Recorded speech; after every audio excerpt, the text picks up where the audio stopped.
দাদু ভাই কাজ হয়ে গেছে। দাদু ভাই তোর মা চলে আসবে, তাড়াতাড়ি নামিয়ে আয়। আচ্ছা ঠিক আছে দাদু ভাই, নামছি। আর শোনো, বাবাকে এই সিসি ক্যামেরার পাসওয়ার্ডটা এক্ষুনি দিতে হবে। আর দাদু ভাই তাড়াতাড়ি চলো, নাহলে মা চলে আসবে। ঠিক আছে চলো দাদু ভাই।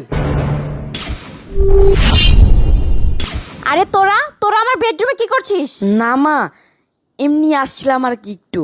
এমনি আসছিস মানে? বের হ, আমার রুম থেকে বের হ, বের হ। আরে এই, আপনি দাঁড়িয়ে আছেন কেন? আপনিও যান যান। সত্যি কথা বলতে কি, আমার কপালটাই পোড়া। একদিকে ওই সৎ ছেলে আর একদিকে ওই বুড়া বেটা, এই দুজনকে আমার ঘাড়ে চাপিয়ে দিয়ে মহারাজ মনের আনন্দে ওই প্রবাসে ঘুরে বেড়াচ্ছে। বাবা মার চাপে পড়ে এমন একটা মানুষকে বিয়ে করলাম যে বিয়ের পরে চলে গেল প্রবাসে, আর যাকে ভালোবাসে তাকেও বাসায় আনতে পারি না এই দুইটার জন্য। যাই হোক, একটা কাজ করি, আমার ভালোবাসার মানুষকে ফোন দিয়ে বাসায় নিয়ে আসি।